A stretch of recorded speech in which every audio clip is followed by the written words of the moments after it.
I wanted to add something. Can I? Thank you. What Mr. Chandrasekhar had actually mentioned, that conditioning, lots of experiments have been done. Sir. Yeah, lots of experiments have been done. On that basis, what he is saying is, I think, hold firmly ground. So his statements have a great validity. And about mysticism, when it was mentioned little later, mysticism again has got its own reality. We may not discuss here in this particular forum, that's a separate issue. However, we cannot dismiss off that particular matter as though it is nothing. There are certain experiences which are very much subtle and which can be perceived only after acquiring a certain state. Naturally. We need not discuss. Similarly, there are questions, for example, like if everybody is of the same kind, if the society is in, man is living in harmony with nature in the most, ideal sense of the term. Let's say we achieve that utopia experimentally, in a thought experiment. And then what do we do is that we imagine what will be our status as a single unit, as a human being. There will be lots of challenges because there will be lots of problems, and obviously those problems needs to be solved. So I don't think that there will be variegated tasks assigned to people, or they will take upon themselves newer responsibilities, because challenges are also going to be very, very different, which we cannot probably imagine. So when man's absorption is there in some activity, I don't think there is any boredom. So there is no place of boredom. If we move from a non-ideal society towards an ideal society, we cannot say that it will lead to boredom. That is what I felt. However, I feel very strongly that there is a need to understand the work which has been done by the neuroscientists. Because, for example, brain is the processor, that is all, of the information. And the decider is somebody else. That is correct, I do not know in what form you are going to define it further. I cannot conceive it at this particular moment. However, I would like that if we can go back to the concept of consciousness, then our problems will be sorted out. That is all what I feel. Thank you. Thank you, sir. करेंगे उसको, बात करेंगे. हाँ जी. मेरा एक सवाल है कि चलो जरा कुर्सी ठीक करना. एक मतलब दो भाई है, दो बच्चे हैं. हाँ जी. एक ही परिवार में जन्म लिया. हाँ जी. उनको संस्कार एक से मिले, उनको वातावरण भी एक से मिला, उनको टीचर भी एक से मिले. उसके बाद दोनों के कार्य एकदम विपरीत होते हैं. एकदम कुछ साधु वृत्ति कह सकते हैं, कुछ शैतान वृत्ति कह सकते हैं. तो ये सब रहस्यवाद मतलब क्या है ये सब?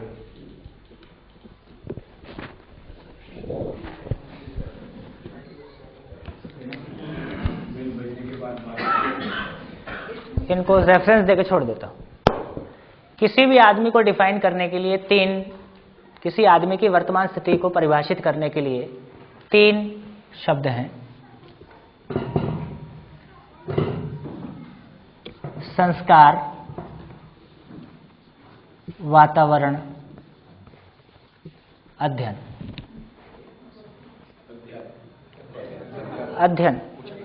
थोड़ा सा ऊंचा, ये जैकेट हटा दो, कट ना जाए, है ना. संस्कार, वातावरण, अध्ययन. हाँ, अभी जो आपने कंडीशन कही उसी कंडीशन को ले लें. एक परिवार में 2 बच्चे और पिता एकदम शराबी. दोनों बच्चे बड़े होते हैं. एक बच्चा शराब में डूब जाता है, एक बच्चा शराब को हाथ नहीं लगाता है. दोनों बच्चों को पूछते हैं कि ऐसा क्यों हो गया. दोनों का आंसर एक ही था, हमारे घर में वातावरण ही ऐसा था. जबकि दोनों का एक्शन अलग हो गया. नहीं sir, the processor brain has taken a lead of the another person. तो संस्कार शब्द को थोड़ा सा अभी छोटे कॉन्टेक्स्ट में ले रहे हैं. संस्कार का मतलब capacity of the brain to interpret the situation was different. Brain का प्रॉब्लम नहीं है, वो सब जीवन का प्रॉब्लम. हाँ जी, प्लीज एक मिनट. एक तो संस्कार को लेके जो हमने कहा कि माँ बाप संस्कार देते हैं, अभी माँ बाप संस्कार देते हैं हमने ऐसा कहा. तो माँ बाप संस्कार देते हैं उसकी अपनी एक स्थिति है ना, उसकी अपनी एक स्थिति है, और माँ बाप और वातावरण जो देता है उसमें से जो वो एब्जॉर्ब कर पाता है और आज की डेट में जो उसकी स्थिति बनी हुई है उसके अनुसार वो एक्ट करता है। तो कुल मिला के एक आगे जैसे जैसे अपन बात करेंगे तो अब तो ये समझ में आता है कि कौन पैदा होता है और कौन मरता है, जन्म किसका और मरना किसका, है ना, शरीर का जन्म और शरीर का मरना। ठीक, मैं तो है ही, है ना। कैसे आ रहा है कि वो जहां सारी क्रियाएं निरंतर हैं वो स्वयं में निरंतर हुए बिना वो क्रियाएं निरंतर नहीं हो सकती। एक सामान्य सी बात निकल के आती है, जहां सारी क्रियाएं निरंतर हैं इसका मतलब है कि वो इकाई स्वयं में निरंतर है। इसलिए कभी कभी एक लाइन बड़ी अच्छी लिखी हुई मिलती है ओशो की बुक्स के पीछे, never born never died only visited this planet earth during this period, है ना। तो कुल मिला के मैं हूं, इस शरीर को चलाता हूं और मेरी अपनी एक स्थिति है। तो उसकी चर्चा भी थोड़ा आगे चलेंगे और करेंगे। तो एक शरीर यात्रा से दूसरी शरीर यात्रा तक जो भी हम कैरी ओवर करते हैं, समझ है तो कैरी ओवर होता है, समझ नहीं है तो कैरी ओवर नहीं होता है, ब्लैंक रहता है। उस परिवार में फिर वही वातावरण मिलता है, तीनों भूत, लाभोन्माद, भोगोन्माद, कामोन्माद, लेकिन उसकी जो अपनी स्थिति है, जैसे एक बच्चे को खराब वातावरण में रखा जाए वो खराब हो ही जाएगा ऐसा नहीं कहा जा सकता। एक बच्चे को बहुत अच्छे वातावरण में रखा जाए वो अच्छा हो ही जाएगा ऐसा भी नहीं कहा जा सकता। और मैंने लगभग पिछले 4-5 सालों में जितना कॉलेजेस के साथ में काम किया, मैं एक चीज को महसूस कर रहा हूं कि वातावरण का असर भी आदमी पे, कुछ लोगों पे बहुत ज्यादा है,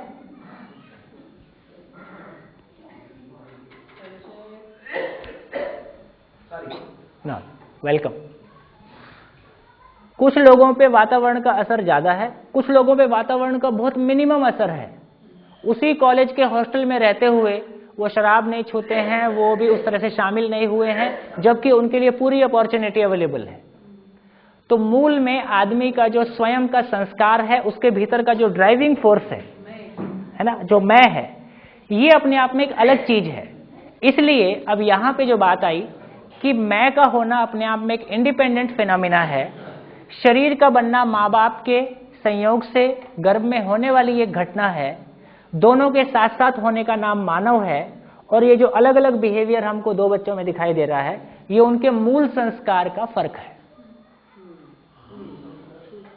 है ना। जैसे रामानुजन के बारे में बोलते हैं कि भाई बचपन से ही मैथमेटिक्स, है ना, तो कुछ पिछली शरीर यात्रा का याद रह गया है, कुछ पीछे किए हुए कुछ काम हैं जो उनके पास रह गए हैं, रिटेन कर गए हैं, है ना, या कुछ इस तरह की कुछ बातें और धीरे धीरे हम लोग कर सकते हैं। एक क्लैरिटी यहाँ जितनी भी हमने बातें की, कुल मिला के हम ये कह रहे हैं कि मानव जो है शरीर प्लस कुछ और,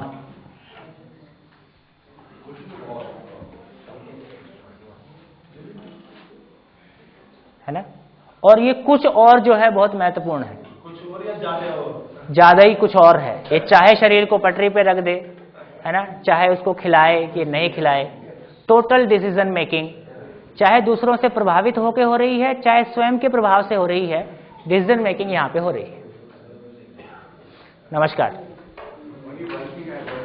हाँ जी, please please please please. With regard to the question which was asked by Satyaprakash ji, what I felt is that sometimes there are certain physiological differences, because now recently they have found that the people who consume alcohol, for example, people who consume alcohol, they have a certain defect in their metabolism, and therefore they take so that alcohol finally gets converted to starch and then to sugar. This is the metamorphosis which takes place in the body. So probably because there is a deficiency of some kind in the metabolic process, and therefore they have a lot of craving for consuming alcohol. So sanskars may be good, and even money may not be there, but still a boy who is growing up can be the victim of this kind of tendency. So these are multifarious factors. I think they need to be evaluated and understood separately. Thank you. सुबह से lunch तक की चर्चा में एक एक line में जो जो बिंदु पहुंचे हैं एक बार फटाफट उसको बोल दिया जाए। माइक आपके सामने है ही। शुरुआत समझदार आदमी को परिभाषित करने से हुई थी। कि जो खुद बिना गिले शिकवे के रहता है और दूसरों के साथ स्नेहपूर्वक संबंध ठीक करने के लिए सक्षम रहता है, और उसके बाद कल्पनाशीलता एवं कर्म स्वतंत्रता के आधार पर पुरुषार्थ को परिभाषित किया गया। ठीक है। फिर हमने देखा कि किस तरह से बहुभोग और अतिभोग कुछ लोगों का, अधिकतर लोगों की असुरक्षा और गरीबी का कारण बनता है। चाहते सभी हैं, सबको उपलब्ध नहीं है, बस इतनी बात। और इसके बाद अर्थशास्त्र, मनोविज्ञान और समाजशास्त्र पर एक संक्षिप्त चर्चा हुई। फिर मानव की मूलभूत आवश्यकताएं और अवस्था, धर्म, विभिन्न अवस्थाओं का जो धर्म है, ठीक, वो देखा गया। और कोई बुलेट्स में? मैं और शरीर ये एक दूसरे से अलग है, तो ये दोनों को कैसे जुड़ा जाए, कौन किसके ऊपर ज्यादा प्रभावशाली हो सकता है, होता है, वर्तमान स्थिति में क्या है और क्या होना है, इसके लिए समझदारी से क्या काम लेना चाहिए, इस दिशा में अब हम आगे चल रहे हैं। बड़े बड़े, हाँ जी, हाँ जी, आगे। जो भी सुख या दुख होता है वो सबको जीवन ही भोगता है, मैं ही भोगता है। सारे सुख दुख को भोगने वाला मैं ही हूं। जैसे मार कौन खाता है? मैं खाता हूं कि शरीर खाता है? मैं ही खाता है ना। शरीर उसमें माध्यम बनता है, पड़ती मैं कोई है। तो कौन देखता है? मैं देखता हूं, माने आंखें देखती हैं कि मैं देखता हूं? कैसा कहें? है? आंखें खुली रहती हैं, मैं वहां पे नहीं हूं, तो प्रश्न उठता है, बिना आंख आप देख सकता है? हाँ, बिना आंख भी देख सकते हैं, है ना। बिना आंख भी आप देखते ही हैं। देखिए, देखना शब्द, बिना आंख आप कैसे देखते हैं? मैं छू के देखता हूं, सुनते जाइए। मैं छू कर देखता हूं, खा कर देखता हूं, पी कर देखता हूं। एक मिनट, चल के देखता हूं, बोल के देखता हूं, गा के देखता हूं, सब तरफ से देखता हूं। फिर ये देखने का मीनिंग क्या है? समझने वाला मैं ही हूं, इसलिए मैं ही देखता हूं। कभी कभी आंख से संदर्भित है, तो कुल मिला के मेरी ज्ञानेंद्रियों के माध्यम से मैं चीजों को समझता हूं। समझने वाला मैं ही हूं, है ना। बहुत क्लियर से छोटे छोटे एग्जाम्पल है। आप कोई सामान लेने जाते हैं और वो सामान सामने रखा रहता है, आप भूल जाते हैं क्या लेने आया था, कुछ नहीं दिखता है ना। जिस चीज को बाहर देख रहे हैं, पहले वो पिक्चर अंदर है, अंदर पिक्चर है तो बाहर वो मैच करता है, तो हम कुछ देख पाते हैं, नहीं तो नहीं दिखता है। इस तरह से कभी कभी फोन लगा देते हैं किसी को और भूल जाते हैं किसको लगाया था। सामने वाला हेलो हेलो बोलता है और अपन बिल्कुल किसको लगाया है इतना जोर डालना पड़ता है, क्योंकि थोड़ा सा एब्सेंट हो गए हैं। तो मैं ही हूं।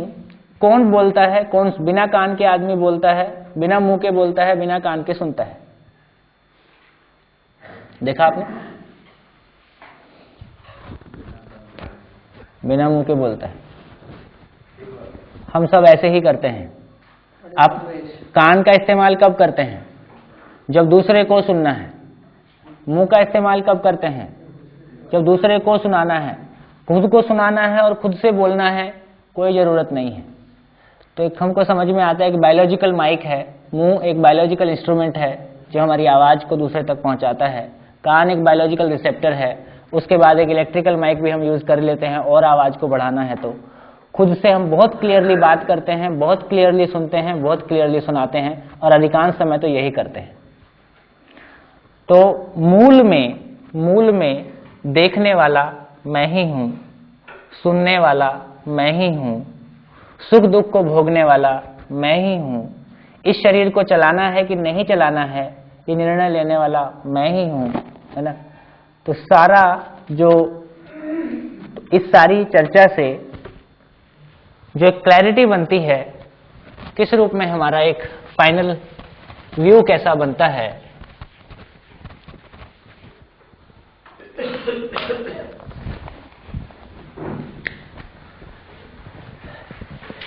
एक तो ये समझ में आया कि मानव शरीर और जीवन का संयुक्त साकार रूप है।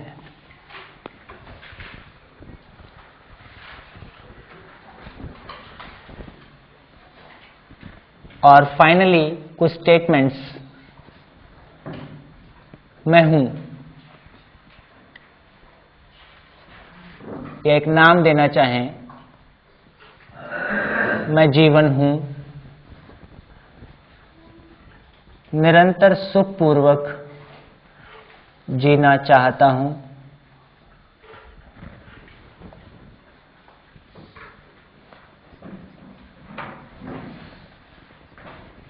समाधान पूर्वक सुखी होता हूं, समाधानित होने के लिए शरीर एकमात्र विकल्प है।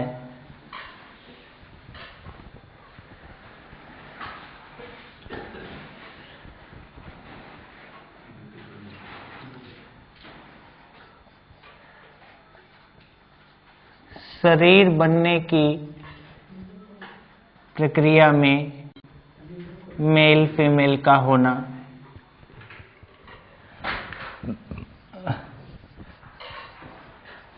शरीर को बनाए रखने के लिए उत्पादन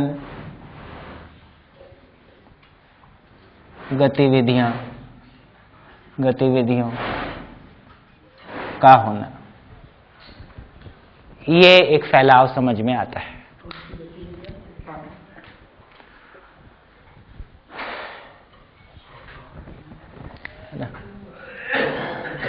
समाधानित होने के लिए मैं शरीर को चलाता हूं।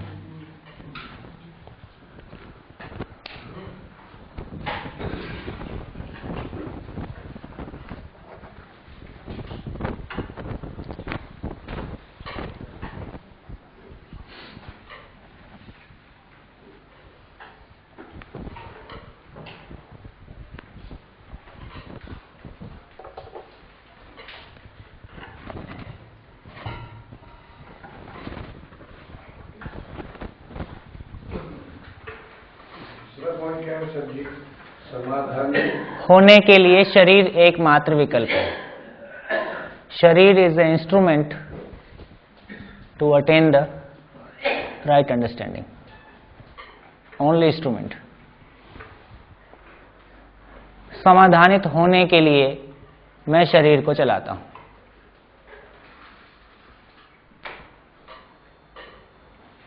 मतलब जितने भी शरीरों ने जन्म लिया उन्होंने समाधानित होने के लिए लिया, अनेक जन्म को रास्ते कर दी। मानव शरीर को चलाने का पर्पस यही है, और इसका प्रमाण क्या है? यदि ऐसा मैं नहीं कर पाता हूं तो अतृप्त बना रहता हूं। पशु शरीर चलाने तक मामला सीमित है। मानव शरीर यदि समाधानित होकर नहीं जी पाता है, यदि सॉल्यूशंस के साथ में नहीं जी पाता है, वो अतृप्ति लगातार बनी रहती है। मेरा उसमें दूसरा इशारा है, जैसे भगवान की जो कल्पना है कि राम कृष्ण इन्होंने जब अवतार लिया, मतलब दुष्टों को मारने के लिए लिया, तो उसकी चर्चा थोड़ा सा लास्ट दिन करेंगे, है ना? ईश्वर, भगवान, इन सब पे आखिरी दिन बात करेंगे। हैं?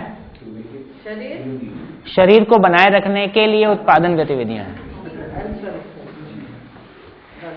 शरीर को बनाए रखने के लिए उत्पादन गतिविधियां हैं। माने शरीर के माध्यम से ही मैं समाधानित हो सकता है। इस सेंस में कह रहे हैं कि भाई एकमात्र विकल्प है। शरीर के अलावा शरीर नहीं चलाऊं और मैं समाधानित हो जाऊं, ऐसी अस्तित्व में व्यवस्था नहीं है। शरीर चलाने का निर्णय भी मैं का निर्णय है ना? जब चाहे हम बंद कर ही सकते हैं यात्रा। बड़ा आर्टिफिशियल सा रिश्ता हाँ वही, अब आगे थोड़ा सा देखते हैं कि वो रिश्ते का क्या मतलब है, तो फिर बहन भाई पति पत्नी ये सब क्या मामला है ना, जो रिश्ते इतना एक दूसरे को, अभी हमारा सारा दुख हमारे अपने लोगों से है कि पराये लोगों से है? अपने ही से है, अपनों ही से है, ज्यादा तो अपने ही से है। ये अपने हमने सुख पाने के लिए बनाए थे कि दुख पाने के लिए? सारा रिश्ते, सारे संबंध जो हम निर्वाह करते हैं वो हम सुख पाने के लिए निर्वाह करते हैं, सुख पाने के लिए किसी को अपना पहचानते हैं कि दुख पाने के लिए? इसका मतलब कहीं कोई भारी मिसिंग है, कहीं कोई भारी गैप है।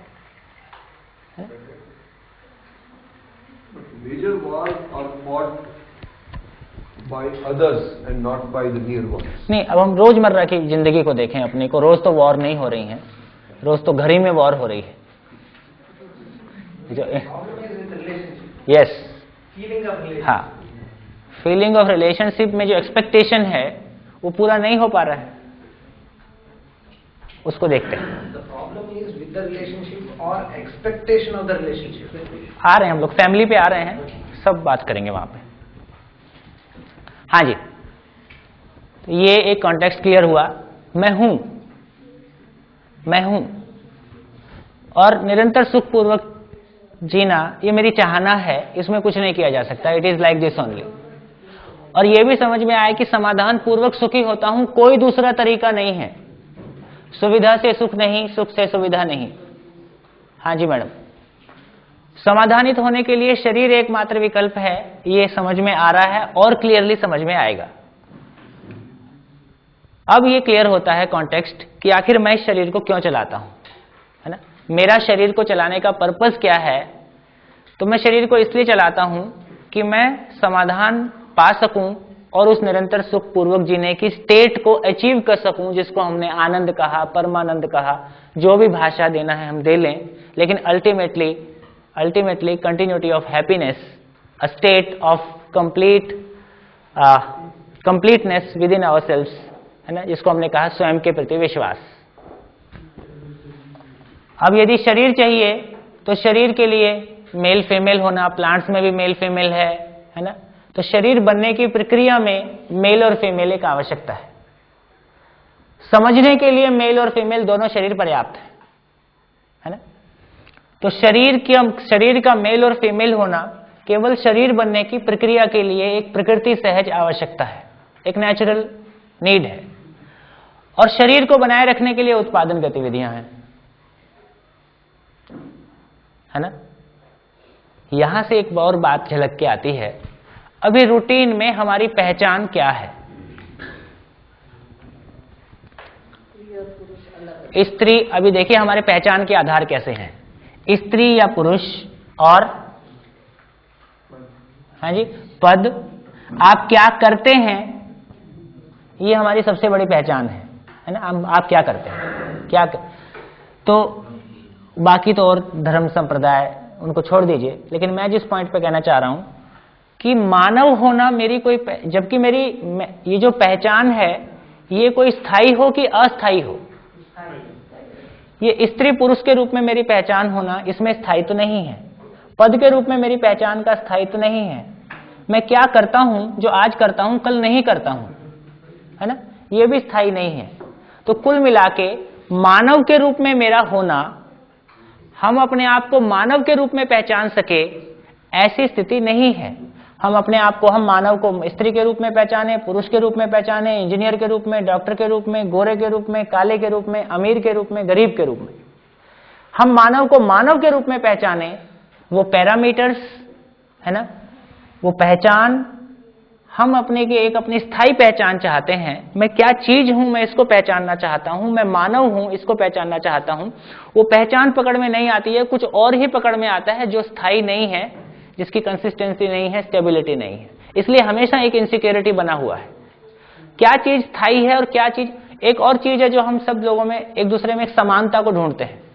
ट्रेन में जा रहे हैं, हम उम्र मिल गया, थोड़ा ठीक लगता है, अपने ही शहर का मिल गया और ठीक लगता है, अपनी ही भाषा बोलने वाला मिल गया और ठीक लगता है। कहीं ना कहीं एक समानता को ढूंढने का हमारा एक नेचुरल टेंडेंसी है ना, समानता को ढूंढने का हमारा एक नेचुरल टेंडेंसी है। अब यदि समझ में आता है तो कितनी समानता है, लोग समानता के रूप में देखें, मानव का मूल चाहत 1,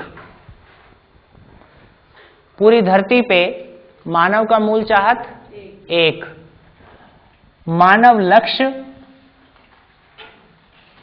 समाधान, समृद्धि, अभय, सहअस्तित्व सबके लिए 1।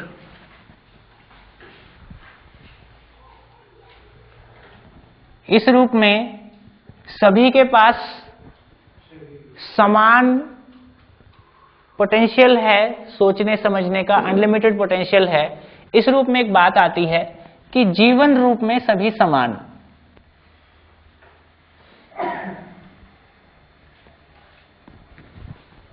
कोई फर्क नहीं है। जीवन रूप में धरती का हर आदमी संभावनाओं के रूप में, क्षमताओं के रूप में सोचने समझने की जो असीम क्षमता है वो सबके पास समान रूप से उपलब्ध है ना?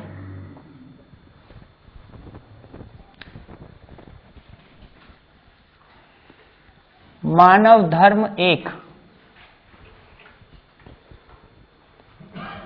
इस तरह मानव जाति 1, समझ सबके लिए 1,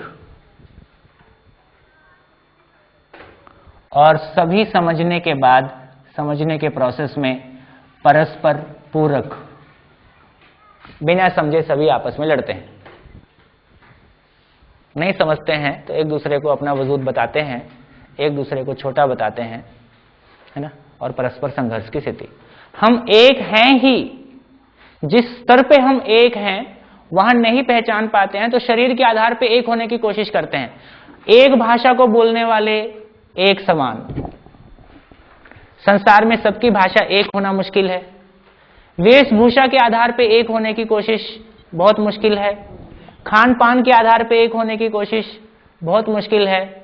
तो शरीर के आधार पे भिन्नता प्रकृति सहज है, खान पान की भिन्नता प्रकृति सहज है, बोलचाल की भिन्नता प्रकृति सहज है ना? वो रहेगी हमेशा। तो इस तरह से जहां हम एक हैं ही, प्रकृति सहज रूप से एक हैं, उन जगह को पहचानते हैं तो उसकी स्वीकृति सबके साथ बनेगी, सबके साथ बनती है। और हम मानव रूप में, मानव को मानव, हम स्वयं को मानव रूप में पहचान सकें तो दूसरे को भी मानव रूप में पहचान पाते हैं। हाँ जी सर, कुछ कह रहे थे। कल आपने एक विधान किया था कि समझदारी हर एक की अलग अलग होती है क्योंकि हम अलग अलग तरीके से सोचते हैं, वो आपका कल का विधान था, स्टेटमेंट था।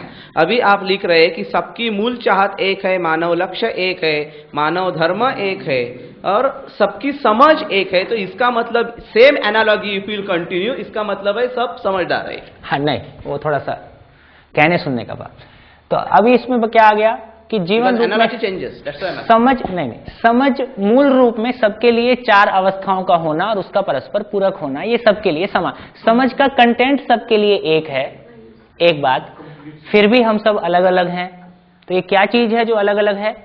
इसमें फिर कहना पड़ेगा कि 2 शब्द हैं, योग्यता और पात्रता, है ना?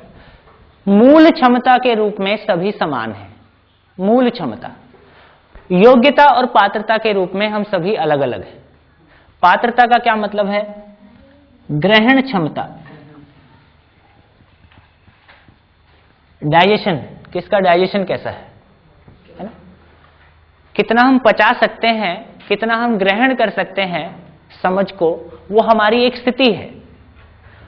जितना ग्रहण करते हैं उसके अनुसार हम व्यक्त होते हैं जीना, कार्य और व्यवहार, वो हमारा जीना है। यदि अभी पूरा नहीं होगा समझ तो जीने में फिर कहीं ना कहीं कमी दिखाई देती है। जो कमी दिखाई देती है उससे हमारी पात्रता फिर बढ़ती है। हम और चीजों को व्हाट नेक्स्ट और समझते हैं तो उससे हमारी योग्यता और बढ़ती है। जी तो कंटिन्यूअसली रहे ही है। तो योग्यता से पात्रता, पात्रता से योग्यता, till we achieve our full potential. है ना।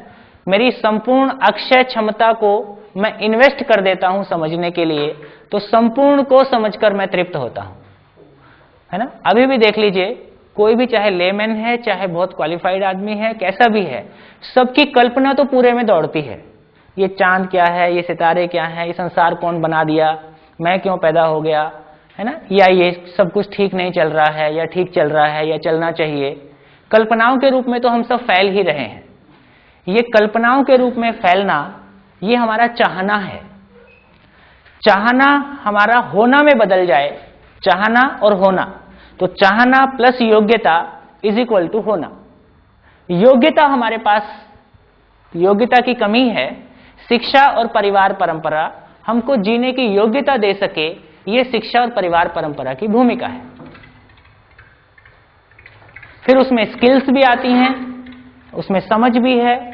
सुविधा, सुख और सुविधा दोनों को एक्वायर करने के लिए, दोनों के लिए हम पर्याप्त हो जाएं, इसका नाम योग्यता है। तो मैं सुखपूर्वक जीने के लिए पर्याप्त हूं, मैं सुविधापूर्वक जीने के लिए पर्याप्त हूं। सुविधापूर्वक जीने के लिए जो मटेरियल वर्ल्ड में जो भी सीखना है, करना है, स्किल्स की बात है, और इस तरह सारी बात है। तो योग्यता और पात्रता के रूप में हम सभी अलग अलग हैं।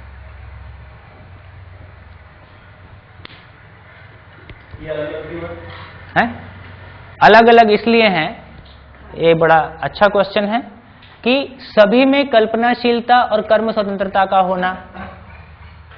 कल्पनाशीलता, कर्म स्वतंत्रता वश हर आदमी ने किधर ध्यान दिया है, वो फोकस सबका अपना अपना डिफरेंट है। वो किस परिवार में पैदा हुआ, किस परंपरा में पैदा हुआ, उसके बाद उसने अपना फोकस किधर रखा। तो इस तरह से हमारी अलग अलग जो भी हमारी यात्रा के दौरान हम सबके फोकस अलग हैं। तो हो सकता है किसी ने किधर ध्यान दिया, किसी ने किधर ध्यान दिया। इस तरह हमारी योग्यता, पात्रताएं, हमारी कल्पनाशीलता हमारे पास। कल्पनाशीलता और कर्म स्वतंत्रतावश हमारी योग्यता, पात्रता भिन्न है। नहीं, मान लो एक सा वातावरण मिले बिल्कुल, तो भी मेरी कल्पनाशीलता तो डिफरेंट है ना। उसी वातावरण में मैं क्या परसीव करूंगा वो आपसे अलग हो सकता है। मैं क्या ग्रहण करूंगा वो आपसे अलग हो सकता है। कहां से करेंगे? तीन बातें कहीं, संस्कार, वातावरण, अध्ययन। तो वातावरण यदि सेम भी है तो अपने संस्कारों के कारण हम उसमें से जो अध्ययन करते हैं, जो निष्कर्ष लेते हैं, वो अलग अलग निष्कर्ष ले सकते हैं। इस तरह से हम सबकी एक इंडिविजुअल जर्नी है ना। संस्कार में मतलब सबकी यात्रा अपनी मौलिक है। पूर्व जन्म के संस्कार भी आगे, सब पीछे से आज तक का जो भी, आज वर्तमान स्थिति में जो भी कुछ है। नहीं, वर्तमान में मान लो एक घर में जन्म लिया, एक आदिवासी घर में जन्म लिया, पूरा वही बड़े, तो वहां संस्कार उसके भी वही है, उसके भी वातावरण भी वही है, अध्ययन भी वही है, उसके बावजूद भी अलग अलग जीवन, वो जो जीवन की मौलिकता है अपनी, अभी की हम बात कर रहे हैं। जीवन में मूल रूप में क्या स्थितियां हैं, उसके अनुसार उसका मल्टी डायमेंशनल फैलना है। अपने फैलने में कुछ भी, फिर कितने भी आयाम कोण में आदमी फैलता है। ये एक स्टैंड, यहां तक एक यात्रा हमने की। तो हमने अपनी पूरी यात्रा में मानव को समझने का प्रयास किया। मानव को समझने के क्रम में मानव में व्यवस्था को समझना, तो ये मनाकार को साकार करना, ये सुविधा के लिए है। और ये सुख जो है, सुविधा शरीर की आवश्यकता है, सुख जो है मेरी आवश्यकता है। ये एक बात हमने की। मनाकार को साकार करने वाला, साकार करने माना मीन्स फिजिकल नीड्स को पूरा कर, साकार में करना मीन्स इम्प्लीमेंट करना, इम्प्लीमेंट करना। जो फिजिकल नीड्स हैं इनको इम्प्लीमेंट करने वाली चीज का नाम ये है।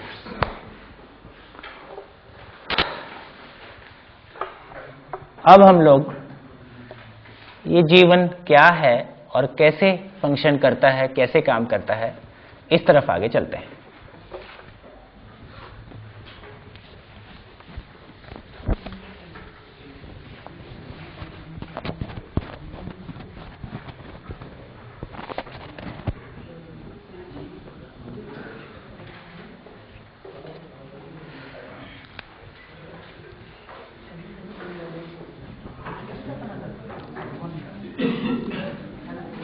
हाँ जी, मानव को समझने की कोशिश की तो पता चला कि मैं, जिसको हमने एक नाम दिया जीवन, ये शरीर को चलाता है। और क्यों चलाता है? क्यों चलाता है? समाधानित होने के लिए चलाता है। तो यहां से एक नया चैप्टर निकल आया, जीवन में व्यवस्था को समझना और जीना।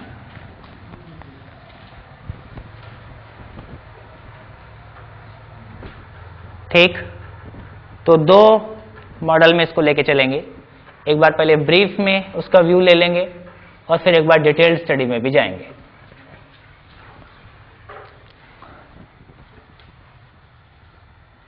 इच्छा क्या चीज है? इच्छा,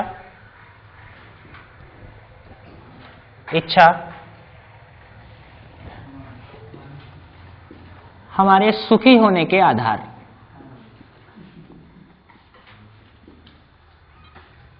जिसको हमने कहा मान्यताएं। जैसी हमारी कंडीशनिंग है अभी वर्तमान में,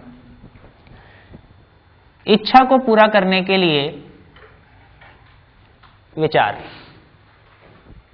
विचार मीन्स कैसे पूरा होगा, क्या करना है ना, उसके फाइन डिटेल्स को वर्कआउट करना, और फाइनली सुख की आशा में एक निर्णय लेना, हाँ ऐसा करना है, एक डिसीजन।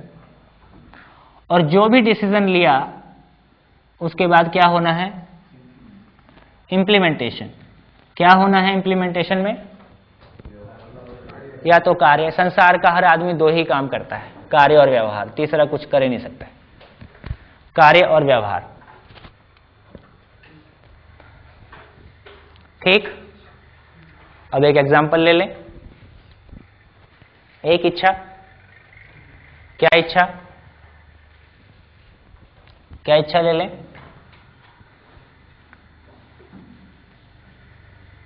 एक अच्छा जॉब। ठीक, उसके लिए विचार दौड़ेगा, उसके लिए कोई एक एक्शन होगा। जॉब मिलना कार्य है कि व्यवहार है? तो सारा कार्य और व्यवहार में हम दो कैटेगरी बना सकते हैं, या तो सफल होना या असफल होना। जॉब मिलने से क्या मिलेगा? सुविधा। सुविधा से सुख कितना मिलेगा? मोमेंटरी, क्षणिक सुख। सफल हो गए तो क्षणिक सुख, असफल हो गए तो दुख। और क्षणिक सुख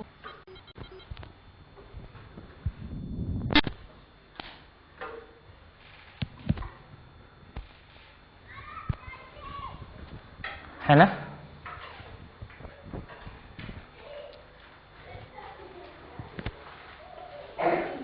Suppose he gets a job in an organization like yours, then why there will be atripti? फिर वो जॉब नहीं होगा, फिर वो साथ साथ जीना होगा। यहाँ जॉब है नहीं। Any which way. ठीक है, It was to satisfy his needs. Right. अभी वही कर, अभी जो हम धरातल पे बात कर रहे हैं, अभी जो हम वर्तमान जीने के धरातल को देखते हुए, अभी गहरी मान्यता क्या काम कर रही है हमारे पास कि मैं शरीर हूं। यदि मैं अपने आप को शरीर मानता हूं तो मेरी सारे आधार कैसे होने वाले हैं? फिजिकल लेवल पे, है ना? तो सारी बातें आगे करेंगे ही अपन। आपकी बात ठीक है, आपकी बात ठीक है, यू आर करेक्ट। मैं इन एग्जाम्पल से कुछ निकलेगा यहां से, है ना? हाँ, एक नई इच्छा, और अब एक नई इच्छा कर लेते हैं। अब जॉब वॉब लग गई तो शादी कर लेते हैं, शादी कर लेते हैं। आगे बढ़ा दिया आपने बात को, बिल्कुल ही। अब सोचने का बात भी नहीं है, अब तो सोचने की विचक गई। इस पर इसको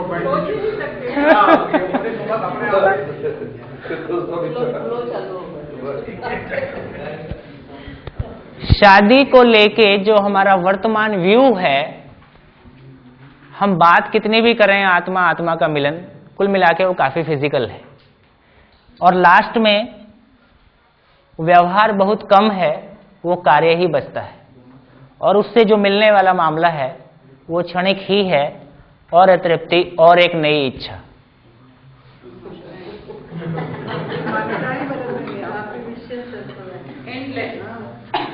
ठीक, अब ये नई इच्छा किधर भी जा सकती है ना। बॉम्बे में तो और खतरा ज्यादा है। अब एक और नई इच्छा,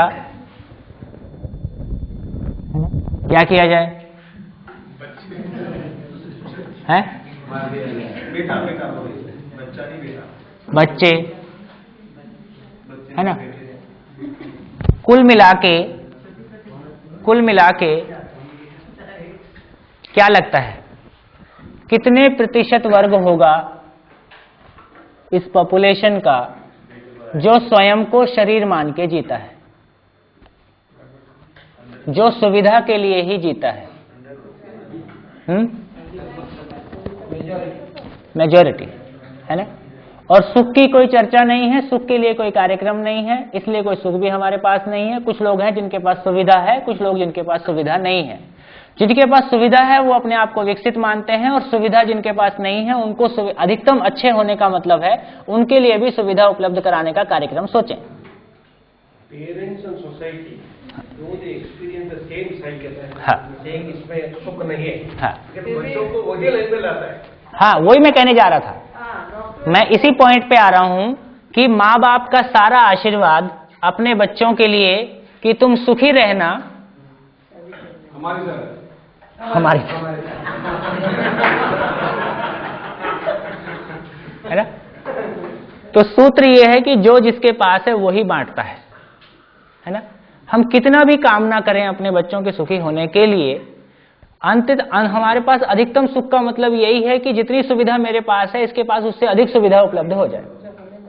जो हमको नहीं मिला वो इनको मिल जाए। क्या मिल जाए? सुविधा ज्यादा मिल जाए।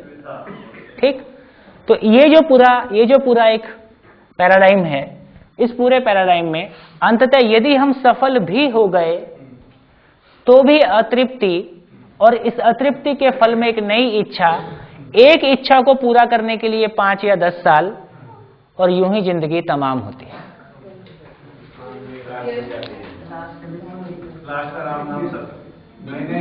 रात हो जाती है।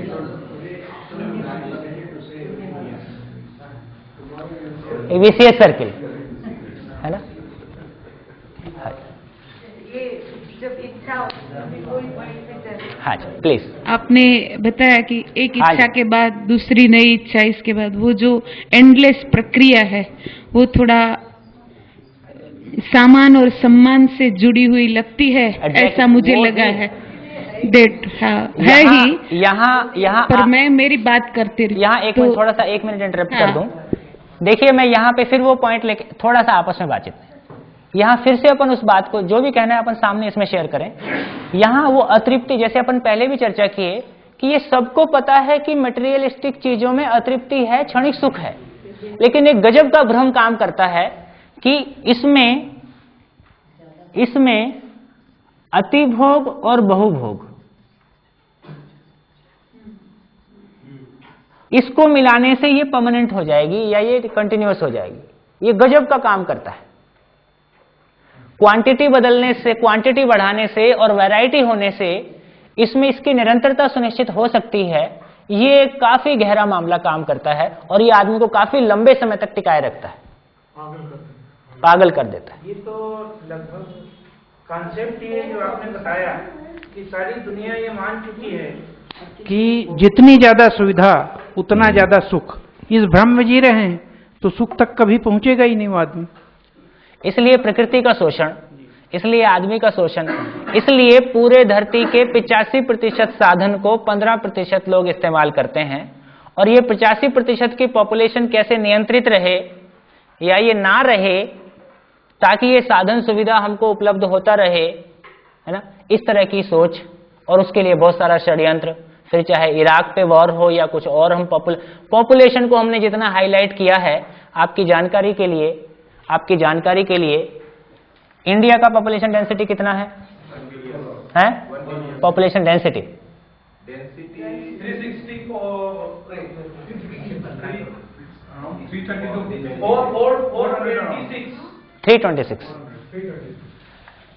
326 पीपल पर स्क्वायर किलोमीटर इंडिया का। छत्तीसगढ़ का 150 पीपल लगभग 156 के आसपास है, और जितना नॉर्थर्न स्टेट्स है उनका लगभग 400, लगभग 600-700, साउथर्न स्टेट्स का लगभग 400 प्लस माइनस, है ना। बॉम्बे का 1.5 लाख, नहीं नहीं नहीं, 35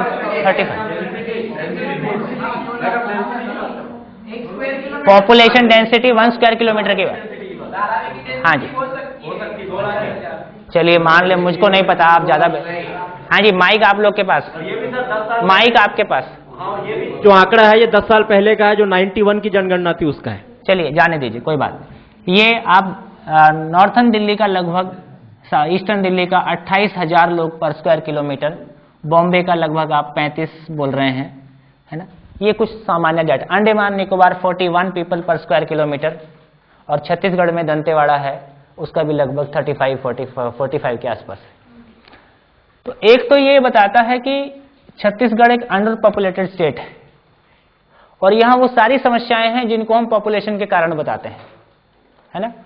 तो एक तो पॉपुलेशन डेंसिटी किसी भी जगह की किसी दूसरे कंट्री के रेफरेंस में स्टैंडर्ड नहीं हो सकता है। जैसे आपकी जानकारी में है कि नहीं है, गंगा और यमुना के बीच का जो 2 आब का बेल्ट है, ये धरती का सबसे अधिक उपजाऊ इरिगेटेड समतल लैंड सबसे बड़ा है। भारत के पास पूरे विश्व का एग्रीकल्चर के लायक जमीन सबसे अधिक में से है, शायद चाइना से भी ज्यादा या चाइना के आसपास, है ना। तो नेचुरल है कि 2 आब में पॉपुलेशन डेंसिटी बहुत ज्यादा होने वाली है, क्योंकि उस जमीन में उनको सस्टेन करने के लिए कुल मिला के तो आदमी भोजन खा के रहेगा। तो किसी जमीन में लोगों की जनसंख्या का आधार उस जमीन, अब पहाड़ की पॉपुलेशन नेचुरली कम होने वाली है ना, जहां तो कुल मिला के वहां की भौगोलिक स्थितियां तय करेंगी कि वहां की जनसंख्या क्या होगी। अमेरिका की जनसंख्या हमारे लिए स्टैंडर्ड नहीं हो सकती, ठीक हो गया। इस तरह से भारत के विकास का मॉडल भारत की तासीर और भारत की जो स्थिति परिस्थितियां हैं, है ना, मानसिकता है और जो सांस्कृतिक धरोहर है, उसके अकॉर्डिंगली डिजाइन होगा। अमेरिकन मॉडल हम यहां पे लागू नहीं कर सकते, है ना? तो 15% रिसोर्स जो संसार के 85% रिसोर्स को जो 15% लोग इस्तेमाल करते हैं, उसके हिसाब से यदि सभी उसी स्टैंडर्ड में जिए तो धरती के में इतना रिसोर्स ही नहीं है, है? तो विकास के इस तरह के बहुत सारे मॉडल, बहुत सारी चर्चाएं अंततः क्यों काम नहीं करती? क्योंकि जो पॉलिसी बनाने वाला है या यदि वो मानव के स्तर पे नहीं खड़ा है तो अपनी सुविधाओं को कम करने के लिए वो तैयार नहीं है ना? तो ये बहुत सारी बातें। फिलहाल वापस हम अपने कॉन्टेक्स्ट में लौटते हैं।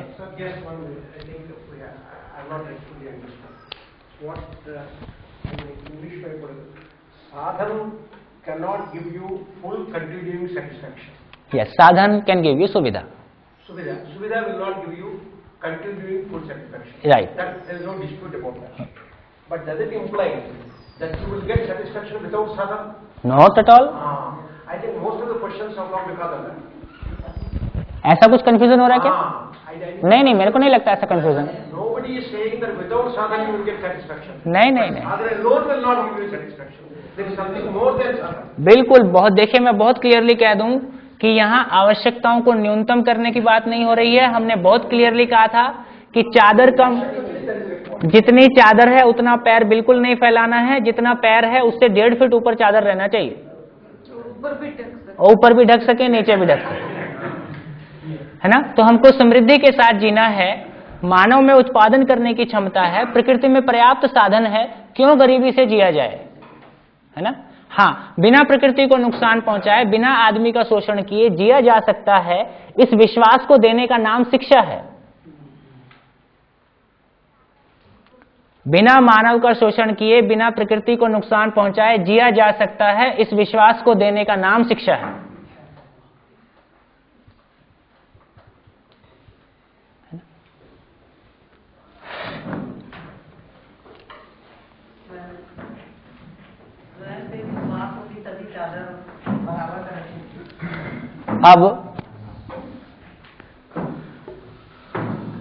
अब देखिए, One more thought, if you don't mind. हाँ जी please. Most of our desires are in appropriating what is available compared to others. If there is one car, two cars. Mic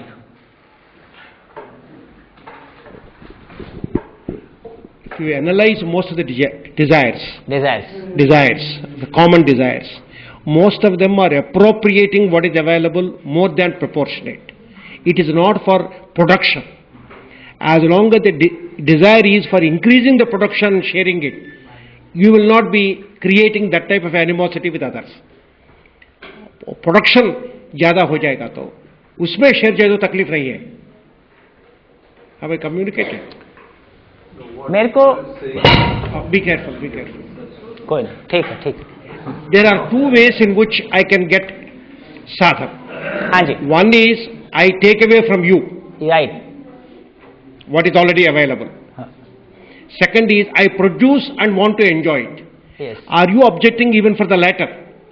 no, You are, we need to produce keeping in mind the balance in nature. that's okay. अभी जो GDP का, अभी जो किसी देश के विकसित होने का आधार जीडीपी है, इस पे सोचना पड़ेगा। No, that point है is ना, well taken. सारा एल्यूमिनियम निकाल के, सारा लोहा निकाल के इसी साल में हमको सब कुछ बना डालना है और नीचे कुछ नहीं बचेगा। No, that point is well taken. Having limited to nature and sustainable. If I produce more wealth, of course, and demand a higher share of it, there is nothing wrong with that. If you are a person with right understanding, I will not do it. Then you know the difference between sadhan and suvidha, between suvidha and sukh, and accordingly you set your goal accordingly. So no government will set it, you have to set it, and the environment will inspire you, or a social pressure may create few things. Somji, in many ways, this self-empowerment is self-regulating. In continuation, what sir has just Mike. Yeah, in continuation to what he had said, it may not be only restrict to some Chhattisgarh or some India. If you take whole earth together, then obviously some reason is going to get accessed. For example, if it is Chhattisgarh, if uranium is available in Meghalaya, then for whole India we will exploit uranium from Meghalaya. Because that resource is having over there. So that may create again imbalance. So again, keeping in mind the balance, everything need to be decided. वो तो कहीं ना कहीं रखना ही पड़ेगा। आने वाली पीढ़ी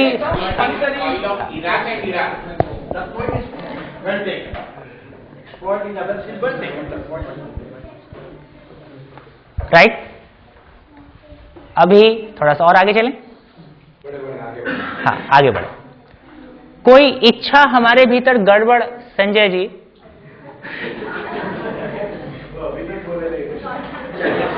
इट्स ऑल राइट। अब मैं बीच बीच में थोड़ा छेड़ने का अधिकार तो मेरे पास रहना चाहिए ना। नहीं, no sorry, it's all right.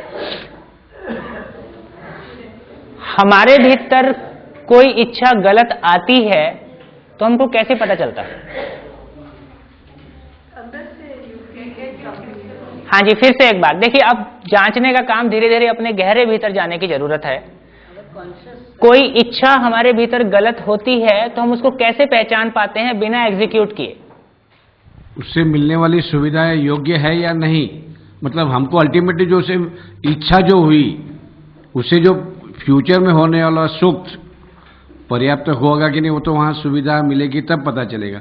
मतलब सुविधा मेरी यूज नहीं है बरोबर, at that stage I may be able to. हाँ जी, हमारी समझ तो होती ही है, समझ के हिसाब से ही हमारी इच्छा और दुर्इच्छा दो चीज होती है। हमारे सामने रास्ता तो दो ही होता है, या तो खराब होता है या सही होता है। उसमें से अगर हम एक रास्ता समझ के हिसाब से पसंद करते हैं तो हमको मालूम भी होता है कि हम ये गलत करते हैं, फिर भी हमारा मन कभी ऐसा करता है चलो गलत करने के लिए। हाँ जी, चलिए मैं कहता हूं, आप जांचें। हाँ जी please. There can be two two approaches. One is static, second is a dynamic approach. Mike. In that regard, the total what is considered? हाँ जी प्लीज आपस में नहीं. The total resources divided by total present population. अच्छा, So आप it अभी is per capita resource, resource whatever may be, per capita resource. If we are exploiting more than that, then something is going to happen wrong. Second part of that, we can project the thing. So if today's population is this much, after about 25 or 100 years later, how much will be the population? As per the present availability of our knowledge of resource, how much will be the resources? And if that imbalance is traced, then perhaps we may say there we are wrong. So optimum level we have to trace out. मेरे को लगता है कि इसमें एक reference, मैं तो सोच रहा था आप इच्छा के बारे में कुछ बोल रहे हो, तो मेरे को कॉन्टेक्स्ट जोड़ने में थोड़ा देर लगा. एक मिनट. एक तो ये जो अभी सर बोल रहे हैं, हाँ जी प्लीज, जैसे आदमी कहीं भी रहेगा खाएगा तो खाना, यूरेनियम तो खाएगा नहीं, है ना. अब ज्यादा बड़े में ना फैल के गांव की बात करते हैं. एक गांव में कितना जमीन है वो निश्चित है, और जितना वो जमीन कितने लोगों को खिला सकता है ये भी लगभग निश्चित है. इससे ये तय हो गया कि इस गांव की एक पॉपुलेशन कितनी हो सकती है, मैक्सिमम पॉपुलेशन कितनी हो सकती है. इस तरह से पूरी धरती पे एक मैक्सिमम पॉपुलेशन कितनी हो सकती है, उसके हिसाब से फिर हम चीजों को ऑर्गेनाइज कर सकते हैं. तो एक मैक्सिमम पॉपुलेशन का हमारे पास आ जाए, उसके हिसाब से जीने के मॉडल्स निकल सकते हैं, बिल्कुल realistic models. Sometimes we say even if the population of Earth will increase in multifold, energy is sufficient for us because it is the solar energy. Only the thing is we have to trap it. That technology we have to develop. No, but we have geographical boundaries.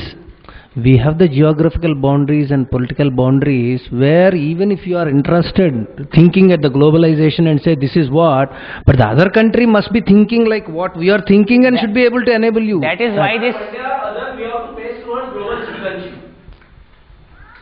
चलो वो सब बाद के context है, अभी थोड़ा अपने से निपट लेते हैं. आपका सवाल था इच्छा सही है कि नहीं ये कैसे पता लगेगा, यही था ना. तो इसमें मेरा जवाब है कि जो इच्छा समाधान की तरफ ले जाने वाली है वो सही है. चलिए ठीक, अभी मैं बोलता हूँ. हाँ चलिए. जैसे ही कोई गलत इच्छा आती है हमारे पास, तो दो चीजें, एक तो हम उसको पूरा नहीं होने की संभावनाएं दिखने लगती है, दूसरा जिसके बारे में आ रही है उसको स्वीकार है क्या. वो इच्छा किसी ना किसी के बारे, कोई ना कोई दूसरा आदमी भी उससे जुड़ा हुआ है. तो मैं कुल मिला के अभी ये कहना चाहता हूं कि किसी इच्छा के स्तर पे उसके पूरा ना होने की संभावना, या जिसके लिए इच्छा की जा रही है उसमें स्वीकार ना हो पाने की स्थिति, या और कुछ, कुल मिला के इच्छा के लेवल पे जो अनिश्चितता है ना, ये हमारे भीतर जो स्थिति को पैदा करती है उसका नाम असंतोष. इन भ्रमित इच्छाओं के आधार, जैसे एक छोटी सी बात और यहां पे, ये जॉब, शादी, ये इच्छाएं गलत हैं क्या? फिर क्या गलती हो गई?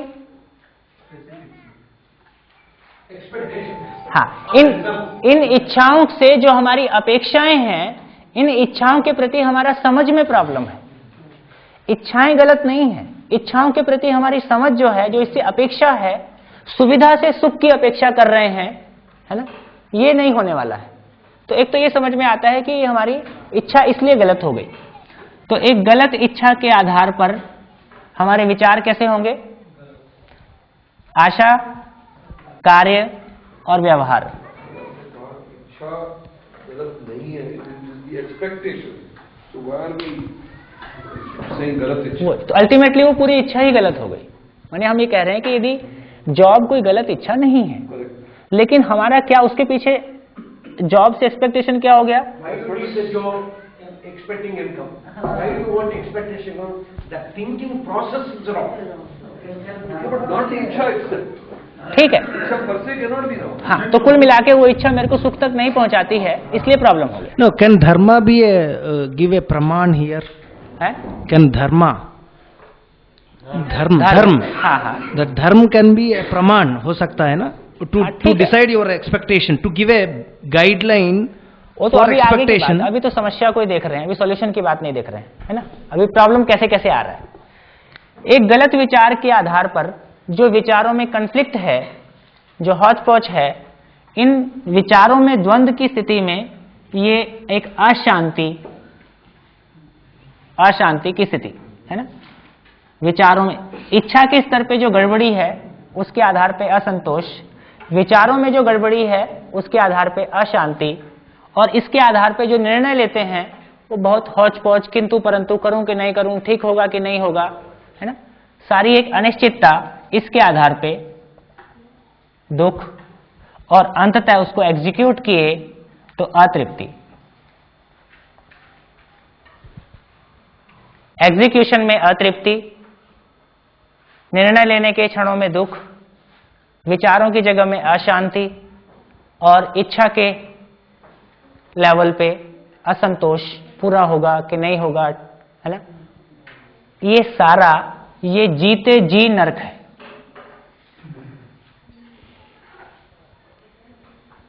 नरक है। हाँ जी, समझ तो सकती हूँ, पर आपने बताया कि हर इच्छा का संबंध मानव से, मानव के साथ जुड़ा हुआ है, और उसके बाद हमें ये तय करना है कि इच्छा सही है या गलत है। तो मेरे माइंड में ये बात, मेरे को आपको थोड़ा क्लेरिफिकेशन मैं चाहती हूँ कि मान लो मानव का मानव के साथ नहीं, कोई जड़ वस्तु के साथ ऐसा रिश्ता बांधने का है, वो सही है या गलत है? वो मुझे कोई पुस्तक ऐसी है कि जो मेरे पढ़ने के लायक है ही नहीं, या तो कोई फिल्म ऐसी है जो मेरे देखने के लायक नहीं है, फिर भी मेरा दिल बार बार वही करने को करता है। दैट व्हाट है। ठीक है ना। तो कुल मिला के मानव का मानव के साथ, मानव का प्रकृति के साथ जहां भी झंझट आता है वो हमारे कहीं ना कहीं रिफ्लेक्स में आता है कि ये कुछ तो इसमें गलत है ना। उसकी और डिटेल्स में अपन आगे चल ही रहे हैं, है ना। अभी हाँ जी, प्लीज प्लीज, है ना। तो ये एक स्थिति बन गई। सॉल्यूशन क्या है? नई इच्छा की सही इच्छा?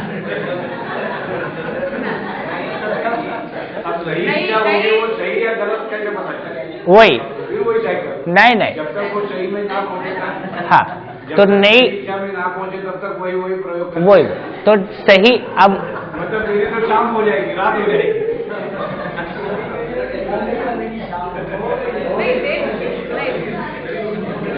अगर नई इच्छा के बाद हमको मालूम है कि पहली इच्छा गलत है और दूसरी भी गलत, तीसरी भी गलत, तो वो मानव को क्या कहा जाता है, उसको हम वही डिसाइड करेंगे। नहीं, अब यहीं पे बात आती है कि समझ कर करना या करके समझना, है ना।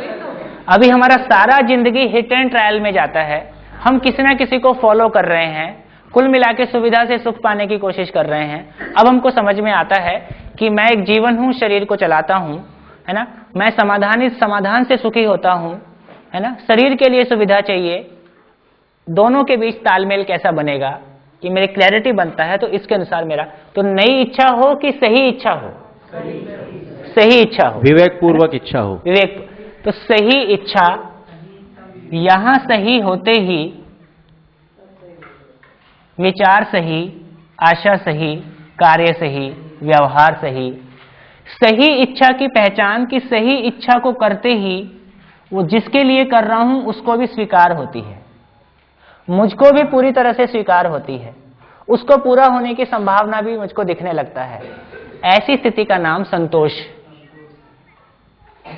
स्वयं को स्वीकार, जिसके लिए कर रहे हैं उसको स्वीकार, सबको स्वीकार, है ना, और उसके पूरा होने की संभावना हमको दिखने लगती है, ये संतोष।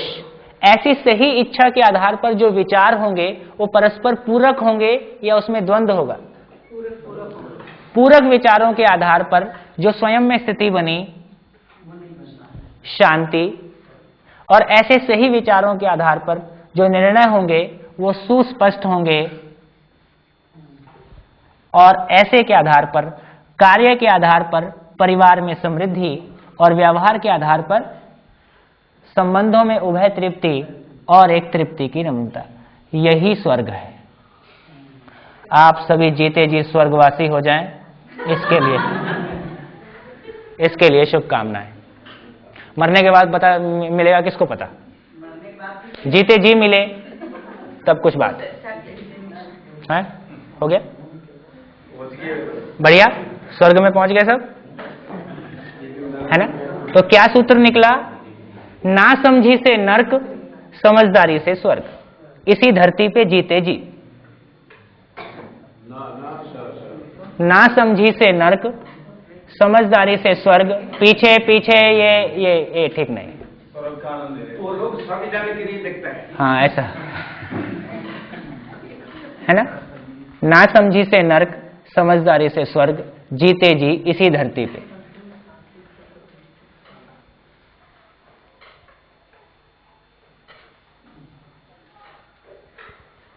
यही शिक्षा का दायित्व है, यही परिवार परंपरा का दायित्व है।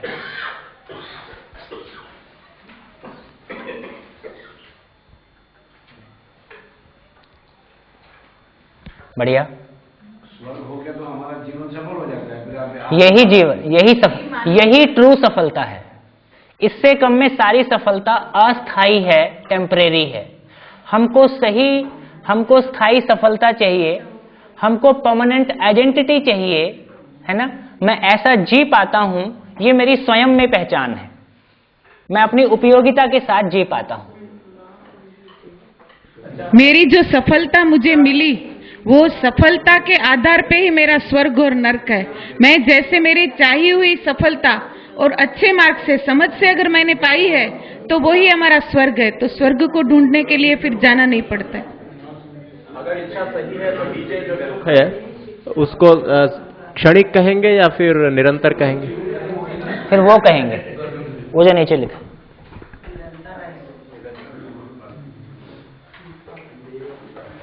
बढ़िया, इसका मतलब तो ये हो सकता है कि शिविर खत्म हो जाती है आज सर। हाय हाय, आपने बोल दिया ना सर। अभी स्वर्ग का एड्रेस बताया है, स्वर्ग पहुंचने का मैकेनिज्म अभी बाकी है। मतलब पड़ाव ही बताया आपने, मंजिल नहीं, पड़ाव बताया। विल देखिए, तो मैं तो समझा मंजिल आ गई। हाँ जी, प्लीज प्लीज देखिए, वाकई में, है ना? एक छोटे बच्चे, यहाँ एक छोटी बच्ची, आपको जब आप कल रात को गाना गा रहे थे तो आपके बीच में छोटे बच्चे की कभी चाल देखो, और लगभग सभी बच्चों की ऐसी ही होती है ना? वो फुदकते हुए ही चलते हैं, है ना? तो एक छोटा बच्चा जिस खुशी को लेके पैदा होता है, जिस विश्वास को लेके पैदा होता है ना? मैं कभी कभी अपने बच्चे के बारे में सोचता हूं। मैं जब पहली बार उसको स्कूल में एडमिशन कराने के लिए ले गया, अब छोटा बच्चा है, वो तो इंटरव्यू के लिए बैठता नहीं है, और उसका PP1 के लिए इंटरव्यू होना था, वो PP2 के लिए।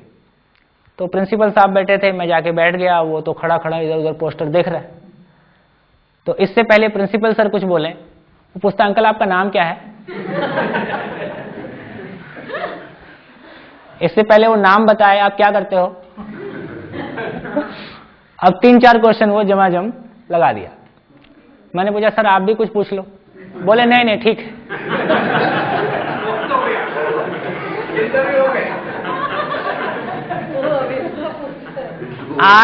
आज वही बच्चा है जो प्रिंसिपल के नाम से डरता है, शिक्षा के नाम से डरता है ना? कहीं ना कहीं माँ बाप उसको शिक्षा के लिए प्रेशराइज भी करते हैं, है ना? और जो कॉन्फिडेंस लेके वो स्कूल के दरवाजे में घुसा था, वो वहीं कहीं छूट गया है, और बहुत सारा इन्फीरियरिटी कॉम्प्लेक्स अलग अलग चीजों के नाम पे वो ढोता है। और मैं रात और दिन शिक्षा की बात करता हूं, ठीक? के बच्चे अपने पास नहीं पढ़ते हैं, तो नहीं नहीं, वो नहीं कह रहा हूं, मैं कुछ और कह रहा हूं। मैं, अरे वो भी नहीं कह रहा हूं, सुनते नहीं है ना? तो इससे एक बात समझ में आती है कि जैसे जैसे बच्चे की उम्र बढ़ती है, उसके ऊपर वातावरण का प्रभाव बढ़ता है। वो I was born intelligent. Education ruined me. That is what is the caption of. अब ये है